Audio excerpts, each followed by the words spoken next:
Yeah, so yeah, Cody Mauch is that pick there at number 48. They traded up. They gave up, what was it, Evan? 168, right? 179. 179. Thank you. To get Cody Mauch, offensive tackle there. And look, like you said, this is something that Jason Light has done in the past. Is there going to be some growing pains? Yes, exactly like what you said. That's a thing, right? That's definitely a thing that you've got to consider there. But a lot of people loved what they saw out of him at the Senior Bowl, and they definitely think that this guy can be a solid tackle. Funnily enough, he compared to Alex Kappa, according to Lance Zierlein. So we've seen this in the past. 6'5", 302 pounds. Now, he started all 15 games at left tackle um Okay. in 2021. Okay, so he does have experience in 2022. He also started 15 games at left tackle. So, Evan, let me ask you this. Obviously, is this an idea of Cody Mauch being a starting left tackle going to the next level? It could be. I mean, it definitely could be. I think, like I said, I personally think he looks little bit more like a guard. But hey, try him out. Like, see how it goes. See how that goes. So, I think they liked the thing that if he wasn't, if they could try him at left tackle. If it wasn't going to work, they could probably move him to guard. I think that was something that played a role as well. They really like their linemen to be versatile. I mean, if you look at it, Robert Hainsey can play center, can play guard.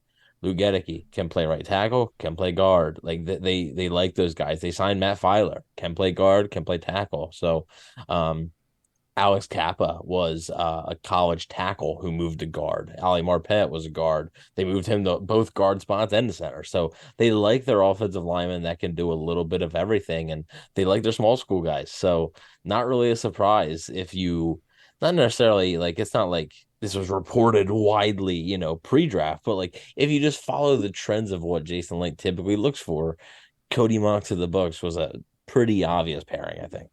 Yeah, and the big thing for me too that I really do want to keep on coming back to is this guy's experience at left tackle. He started 2 games at right tackle in 2020, 7 at left tackle in 2020. Then you go on past that, 2021, 15 games at left tackle. 2022, 15 games at left tackle. This guy has started 37 games at the collegiate level at left tackle. I think it's safe to say that the Bucs are certainly going to give him a chance at left tackle.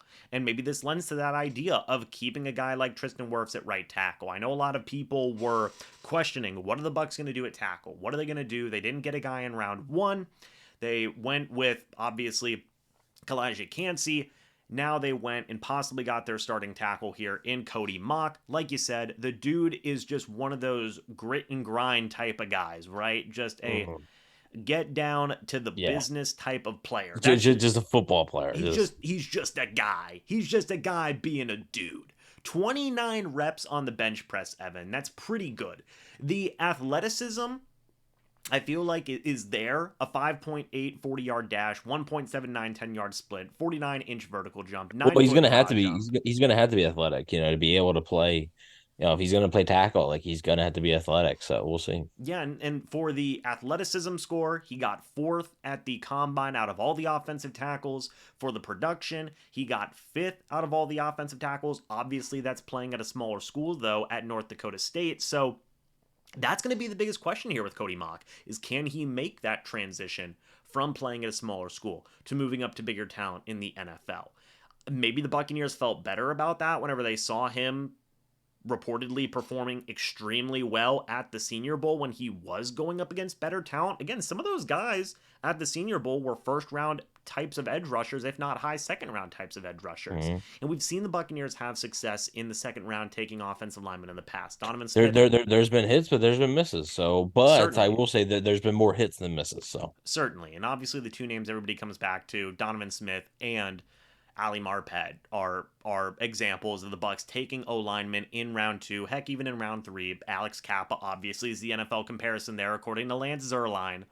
The Yep. Bucs have had some success picking O linemen in rounds 2 and in round 3. Cody Mauch is the next guy in that lineage. Well, and also Luke Gedicke was their second round I pick. was going to say the jury's still out on Luke Gedicke. We don't Mm. know what's going on with that situation right now. But this does go to show the Bucs are investing a lot of draft picks. You took Robert Hainsey in the 3rd round a couple of years ago. Then you took Luke Gedicke in the 2nd round, and now you're This taking is Cody this Mauch. is this is 3 straight years Yeah, and picking then an offensive lineman on day 2. and you even go further back. You took Tristan Wirfs in 2020. So Yeah. you're investing so much into your offensive line, and I feel like that's something that you have to respect and you know acknowledge, right, the level of investment there in the first couple of rounds to that offensive line, right? Because it is notable and it is worth talking about. And now Cody Mauch is going to be joining that situation. I know some people may say, well, it wasn't a cornerback, it wasn't a safety, it wasn't all these types of things, but I know a lot of people are going to be saying, hey, they needed a tackle and they Well, went out here real and they got real a quick, tackle.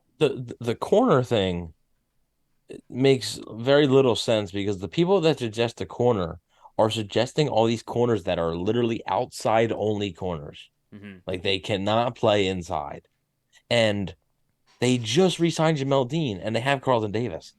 If they're gonna draft a corner, it's gonna be a guy that can play in the slot. Like they're not going to play somebody that like they're not gonna draft somebody that's an outside corner right now. Like they're just it doesn't make much sense. So like corner, like everybody's like surprised. Oh, why did you take a corner? Like it's not a surprise. Like they don't need a corner as bad right now. Yeah, so folks, it's an interesting selection. Cody Mauch, welcome to the Tampa Bay Buccaneers. Like I said, a mauler of a guy. I mean, he really is a gritty type of O lineman. He doesn't even have his front 2 teeth, Evan.